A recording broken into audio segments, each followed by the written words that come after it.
The 7th chapter of Genesis tells of a flood event that covered the entire earth, but most secular scientists, and even many Christians, doubt that such a catastrophe could ever happen. But our planet's rocks provide ample evidence that such an event did, in fact, occur.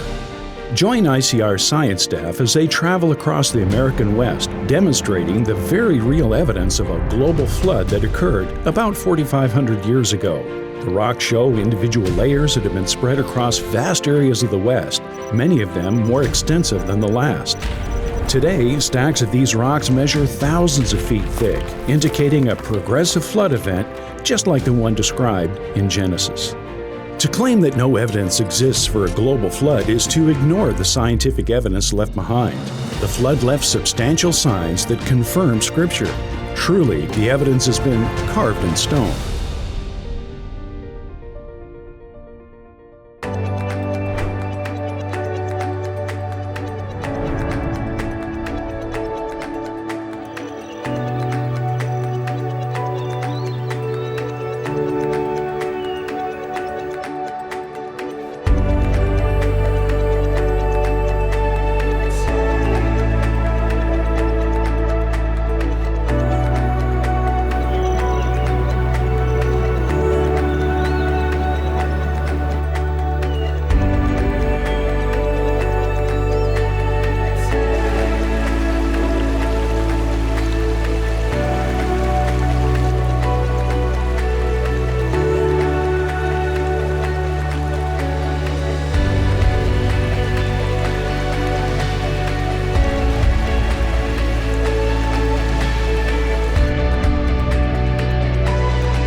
Yellowstone National Park is a nearly 3,500 square mile wilderness recreation area that attracts millions of visitors annually.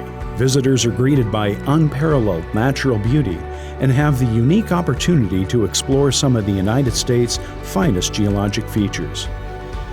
Yellowstone National Park contains the largest concentration of active geysers on the planet, and it's home to about half of the world's geysers. These hydrothermal features fascinate onlookers as they spout hot water into the air. Dr. Clary heads to Norris Geyser Basin to discuss these geologic oddities. Dr. Clary, geysers are some of the most unique geologic features here in the continental United States, and this particular geyser is unique in being the most hottest and acidic and probably the most diverse of all of the geysers. Well, overall, in Yellowstone as a whole, it has half the world's geysers. And it's because you have to have the right unique chemistry with lots of quartz or silica, we call it, to kind of make the plumbing to maintain themselves for years and years and years. For example, Old Faithful has been erupting for as long as people have written down the written records of Old Faithful, well, for over probably 200 years. So it's maintained itself pretty faithfully. There was a major earthquake that affected Old Faithful and made it a little bit less faithful, but it still goes off about every 90 minutes or so, give or take a few minutes on either end. So these geysers, not being here for the millennia that evolutionists talk about, are very, very recent. That's right. The reason they're still hot and they're still geysers is because the magma is very close to the surface. It still hasn't cooled, which indicates these are much younger than most evolutionary scientists believe. It fits best with the Genesis flood and the historical record of the Genesis flood. All right, so Dr. Clary, what about the calderas? They're very unique features as well. Well, Yellowstone is actually 3 overlapping calderas. And so the Yellowstone eruptions took place. They erupted, supervolcanic eruptions, sent material across much of the western United States each time, collapsed. The next one, supervolcano eruption, collapsed. The next one erupted and collapsed again. So there's 3 different overlapping calderas. The secular scientists, the evolutionists, believe the last eruption was 600,000 years ago. Now, we have a better interpretation of that. We think this was during the flood year, just 4,500 years ago, and this was during the receding phase of the flood. There was a lot of volcanic activity worldwide that peaked in that Tejas megasequence, the receding megasequence of the flood after day 150 of the flood year. And so that's what we're seeing here. Yellowstone erupted early in that receding phase, over and over and over, making the 3 overlapping calderas, and the result is all this volcanic material, thousands of feet thick, all around this location.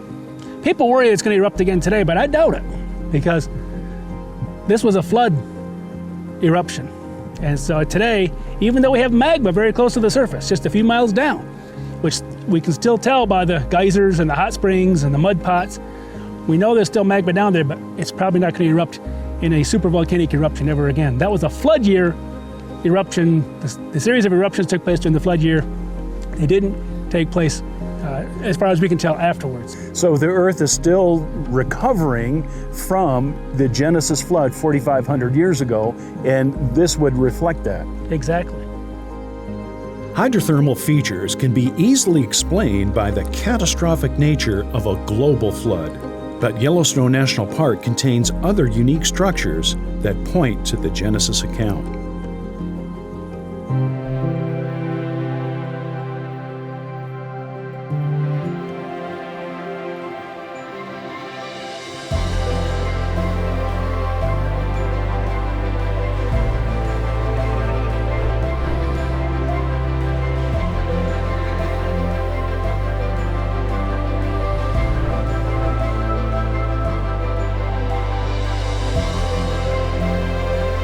We're just outside Specimen Ridge at Yellowstone National Park, and behind us we have quite a formidable petrified tree trunk.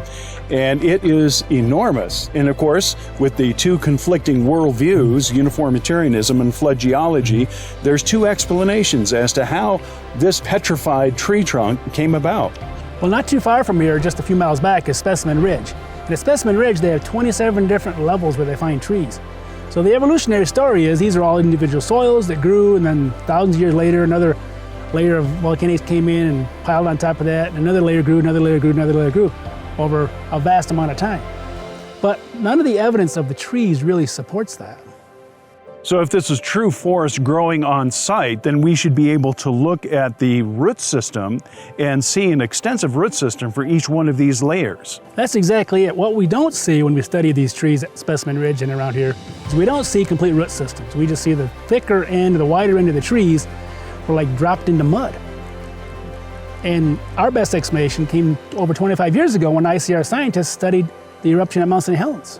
So the Mount St. Helens explosion was a wonderful outdoor creation laboratory that answered a lot of questions that creationists and evolutionists had up until the explosion of Mount St. Helens, and we got to see on-site information that validated the creation science model. Well, the trees at Spirit Lake that got torn off the surrounding hills, many of them are still floating even today, 40 years after Mount St. Helens erupted.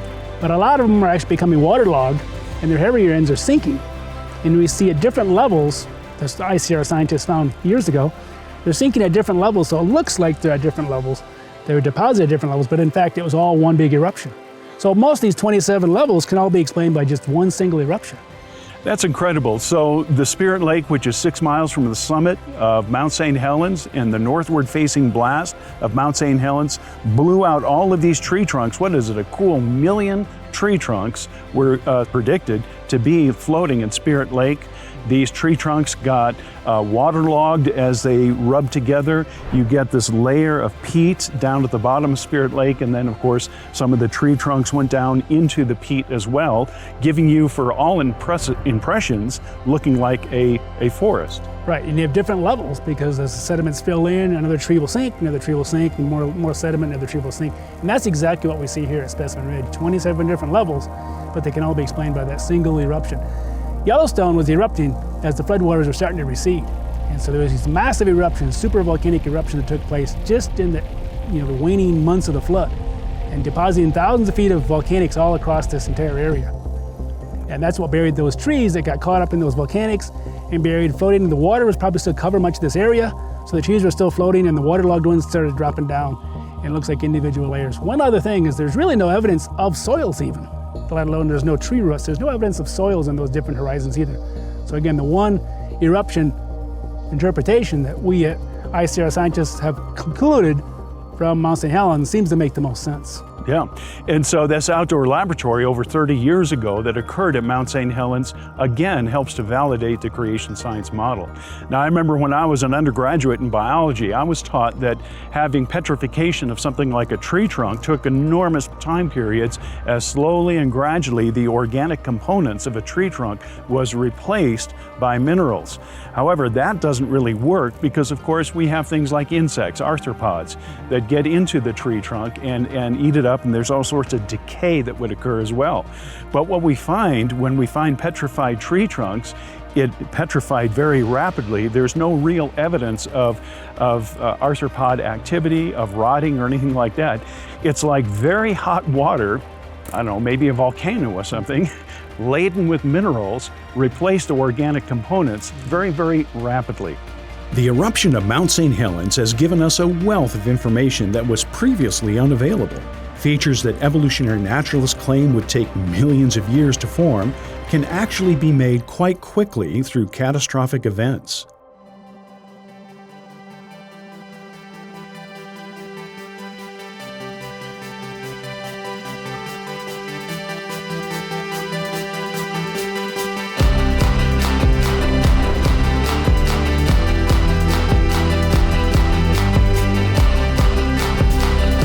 This canyon's vibrant colors provide dramatic views, and the Yellowstone River plummets earthward at two separate waterfalls. Some scientists claim that this canyon was carved by the Yellowstone River or even ancient glaciers over long ages, but that runs counter to the account that we find in Scripture. We're in the Grand Canyon of Yellowstone National Park, and below us is the Yellowstone River. Now, what makes this incredible, Dr. Clary, is that the V-shaped formation here of these cliffs kind of reminds me of Grand Canyon in northern Arizona. That's exactly it. We think this didn't really get scoured out by glaciers. There'd be a big U-shaped valley, but it's a very V-shaped valley. So our interpretation of this is this was some sort of ice dam towards the end of the Ice Age that burst and carved this canyon very, very quickly, just a few thousand years ago. It seems, yet again, that science affirms the Genesis account of a global flood just thousands of years ago, without the need for the long ages that evolutionary naturalists propose. Truly, the evidence is carved in stone. Join us next time as we dig even deeper for answers. Truly, the evidence has been carved in stone.